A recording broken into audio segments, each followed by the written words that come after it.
Hi guys, it's Emily from Noble Novels and welcome to today's video. This is my reading catch-up March week 4, channel changes. I'm going to call it channel changes because that's nice and short. So I'll talk about that bit first and then go over the books I've read. I'm currently reading 2 books and I've read 6. So I've read a little bit less this week, but yeah, I'm not beating myself up.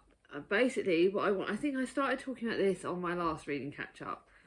But I kind of had a bit of a mini meltdown regarding my channel and stuff and my books last Thursday after filming this.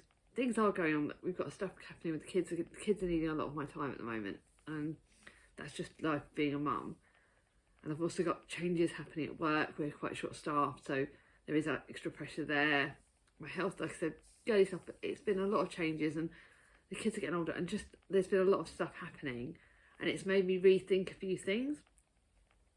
So, you guys all know, March has been busy. I had 3 big shopping trips. So I bought a fair few books. If those of you watching this video, you're going to get some sneaky peeks for my next video. So, I bought a lot of books. I got gifted a lot of books. And that number felt really big. And I started worrying about it. I started thinking, I've gained quite a lot, and I counted my number of how many I gained last week. I kind of forgot one, by the way. But anyway, I counted the number and it freaked me out, like proper freaked me out. And yet at the same time, I felt very conflicted because it freaked me out that I'd gained, sneaky peek, 59 books. 36 of those, I'm just double checking. Yeah. 34 of those were books that I bought. I only bought 34, but I didn't buy a huge amount, but I was gifted 25, which thank you guys, I'm really grateful for. But that number was freaking me out because I was like, my unread TBR is going to go through the roof and I'm going to be flapping and people are going to judge me and I'm going to judge myself, and I got really stressed to the point where I couldn't sleep that night. It was that bad. Not couldn't sleep, but you know, it did affect my sleep. And I was like trying to read really fast, and then I had Jack's video that I talked about last time going on in my head, like why do we push ourselves to read too fast? And I don't want that pressure. I want to be able to, because when I read fast, I don't really read as much. Sometimes I can, like sometimes I can really get into a book and I can read it, but sometimes I read fast and it's like it goes in one eye and out the blind eye, and I'm not taking it in. And I don't want my channel to be like that. I don't want to be making myself, like I've noticed that sometimes some months I read stupid amounts, but does that mean I'm really enjoying them? Because I don't think I am when I'm reading that stupid amounts of books. Yeah, obviously if they're shorter ones, that's fine. If I'm forcing myself to read too many books, it is putting a real undue stress on me. So thank you to some of my really good friends. Obviously the Waffle Girls, like I'm not going to link the channels, you know them, they're like they're my crew. I had Ange and Jem and Jack and Danny, and I had Chatty and Kat, like, and all my like, and obviously Charlie, but I had all of my friends going, why are you putting pressure on yourself? Why are you stressing out? So my way of reducing that was that I decided that yes, I'm still going to be listing the books that I've got. I'm still going to be doing book hauls. They're videos that I love doing. But I'm not going to be doing stat videos anymore. I'm not going to be focusing on how many books I've read each month.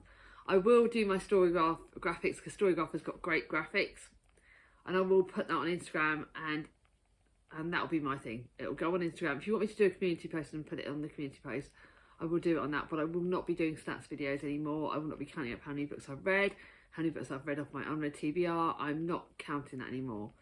It will be, like I said, it will be logged in my journal. So when I'm ready, I may go back and look at it.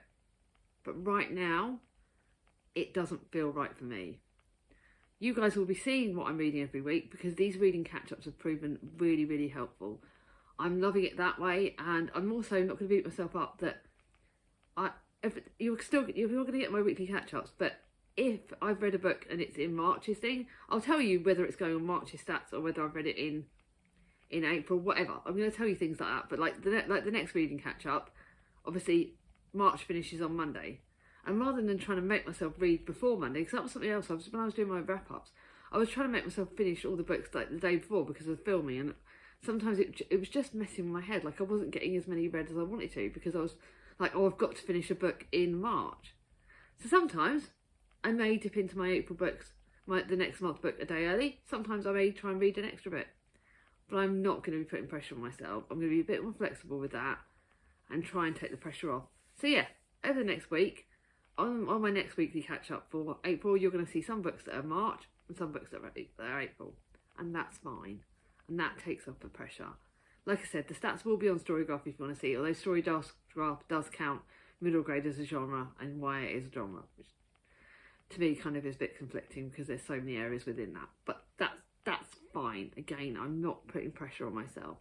I will still do my big reviews for each book that I'm doing read for like book tour books. And I will still talk about the books. But I'm taking pressure off myself from now onwards. I haven't yet planned. April's videos are a bit hish-pish. So obviously we got, yes, Spoonies is happening. So you'll see all the prompts. That announcement's going up on the 7th of April. So that's fine. There's going to be less extra videos. I think I've only got one extra video now in April because I've taken the pressure off myself. And that'll be my May TBR because obviously Spoonies TBR will be separate. And I'm going to be doing my Spoonies recommendation at the end of April. Again, but that may change. So I'm giving you guys some ideas. I've still not decided what Spoonies videos I'm going to be doing in May. And I still would like, I don't know whether I don't know whether to, I just don't know. I don't know because I've done a lot of my stories videos, so it doesn't necessarily need to be any of that now. But whether I do I think I might do a Spoonies recommendation. I might do another author recommendation rather like an own voices recommendation because I'm going to do some book recommendations in there, but they won't all be own voices. So I might do like a top 5 Spoonies authors. That might be a good That might be a good video. But I'm not going to do any more own stories because again, I'm taking the pressure off. And this is the big thing that I want to say on today's video is that I am taking the pressure off. I'm not stopping BookTube, but it was getting to the point where I was having to do like 3 videos a week, which is one of the things I didn't want to do. It was getting to the point where I've been over the last year getting more and more stressed by my BookTube numbers. And I know they went down below the number I wanted them to be anyway. They went right down below the number I wanted to read. And so why am I still trying to knock it down if I'm beating myself up? Like, I am going to be doing my Emily calendar my way. So yes, because obviously March was a flipping big month. Charlie got me 3 books. They're going on April's. I don't care. I got gifted 2 books by the Amazon Anonymous. They're going on April. I don't care that that's when they're going on. You will be seeing them. Sneaky peek. Charlie got me Jamie by that LP Lipinski thingy. That book that I've wanted for like ages. She gave me a copy of that. And sneaky peek, Amazon Anon, you smashed it out of the park and gave me 2 gorgeous books. I got the 3rd in the Hex in the City books, which I have nabbed a book. Got the 2nd one I'm getting from Baz Books, and then I've got the new Marley McFarlane book. So that may be saved for the Irish readers on next year, but I doubt it because I want to read it quite quickly. It's got too good. But yeah, my Emily calendar is going to go back to being my Emily calendar and working for me. And if I gain loads of books, I'm not going to beat myself up. I'm not going to be making myself buy more books unless I want to buy them. I am going to try and cut back my buying in April. And that's probably going to be because I'm not at Baz Books as much anyway, and I'm not got any big shopping trips going out. But yeah, so I am going to be trying to be gentle on myself. But the Emily calendar is my calendar. No one else is judging me. There is no BookTube police. You guys like me for me, and if you don't, bye bye. I don't mind. I am me, and I'm fed up of beating myself up about that. So yeah, that's my life update. That's been way too long. My channel update. I need to remember to write this down, the channel changes, because I will probably forget. Anyway, let's get on with the reading. I started The Bookbinder of Jericho by Pip Williams last night, and I read well over 100 pages last night. Oh, and I'm using one of Charlie's bookmarks. This one's for you, Jem, and it actually goes in the Jem kind of book because it's a historical fiction-y kind of fun book. And that's Jem's bookmark, and that's Hello, Hello. I am going to start showing off some of my cool bookmarks in this. So I've got that one. I'm just about over 10 pages, 100 pages. And because I'm having a pause day on my other book, I'm going to solidly read this all day. And it's just what I need. It's historical fiction, women at the forefront, set in World War I, bloody love it. And it's got great representation on a few things as well. And I'm nearly finished this. This is my Tandem Mum book that I started. And I'm on a rest day of this at the moment.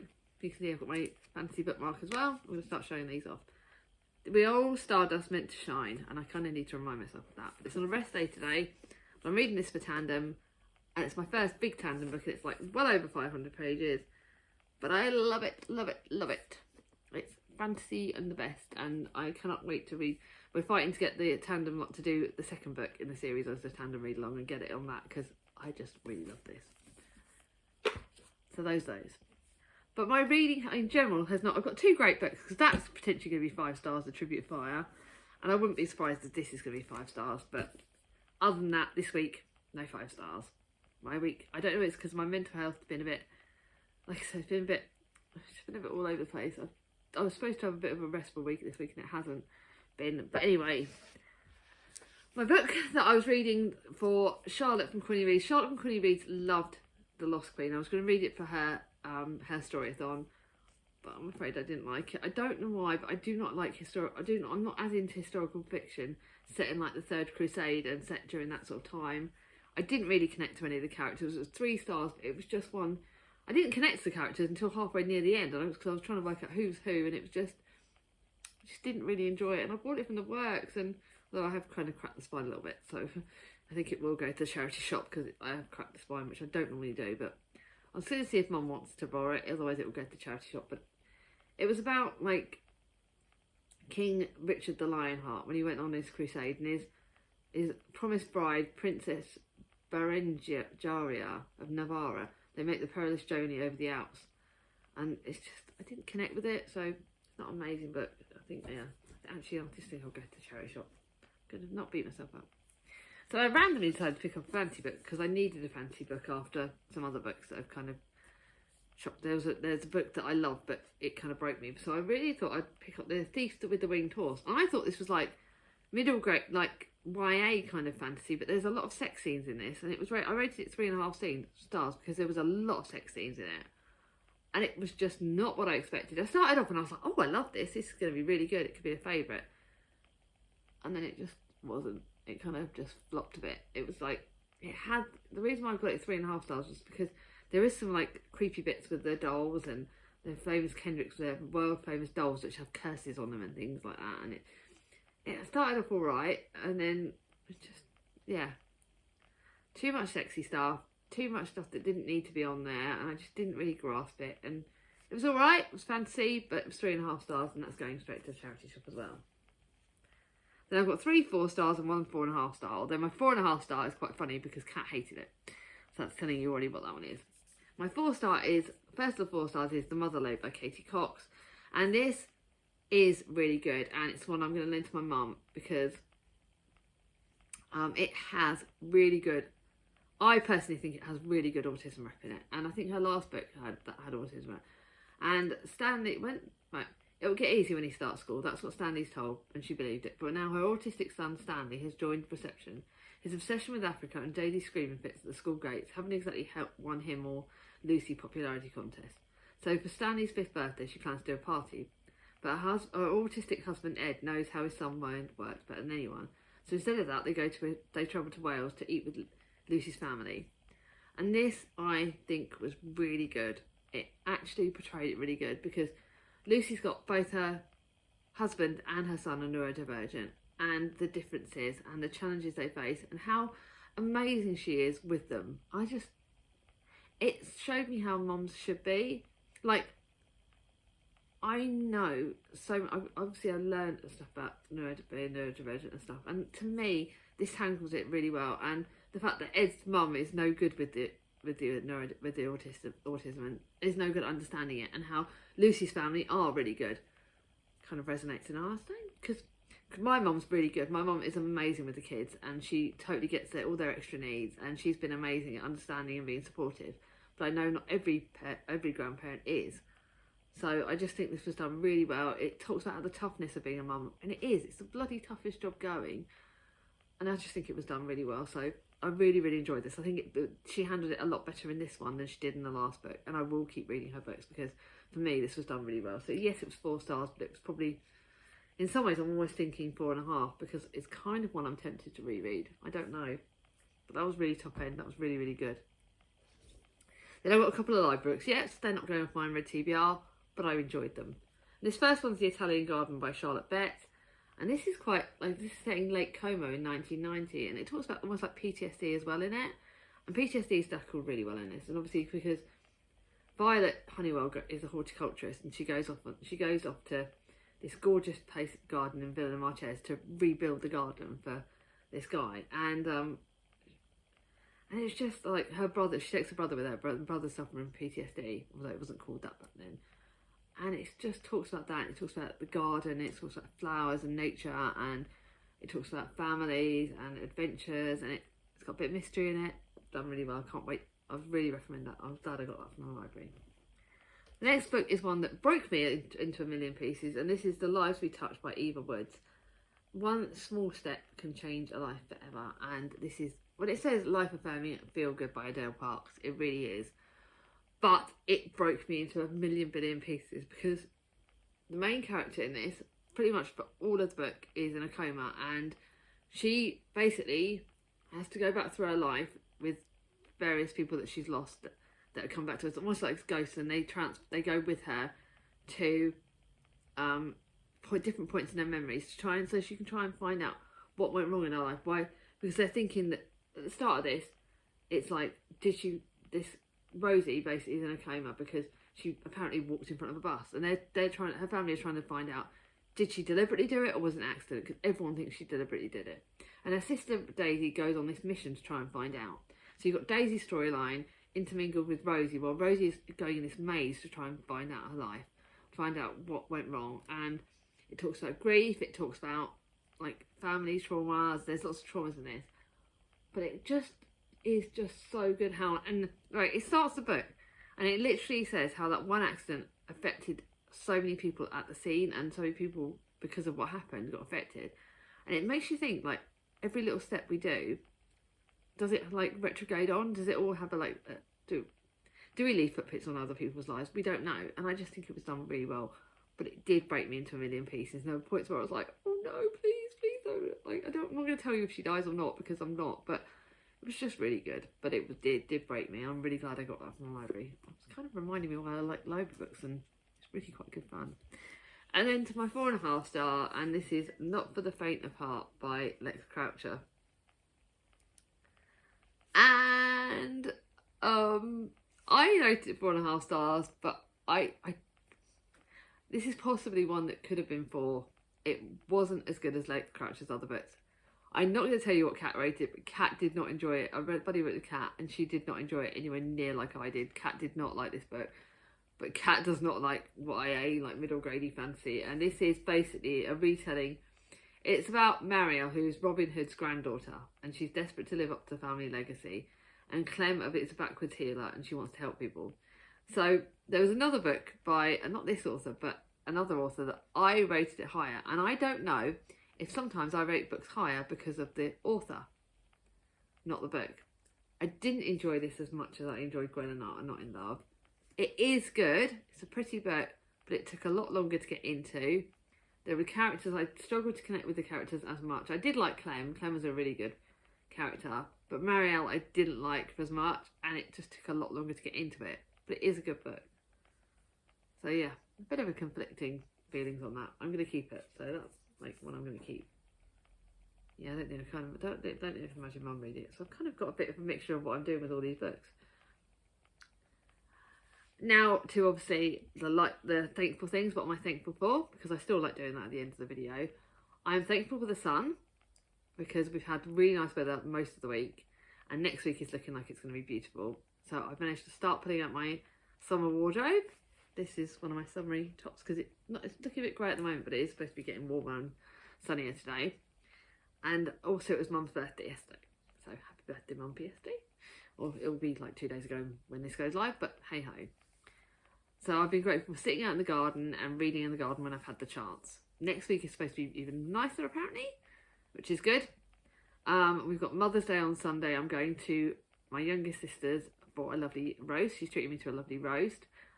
and with my mum and her and Mark, my sister's mother-in-law.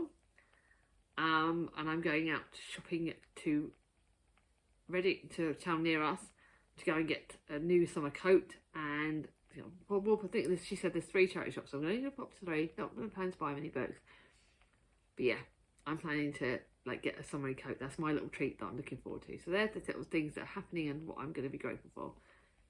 And if you got to the end of this video, leave me a sunshine emoji, because I am thankful for the sun. I'm really, really thankful for that. Let me know what you've been up to this week. Let me know what you've been reading. Let me know what you've been up to. Give me a thumbs up if you like this video.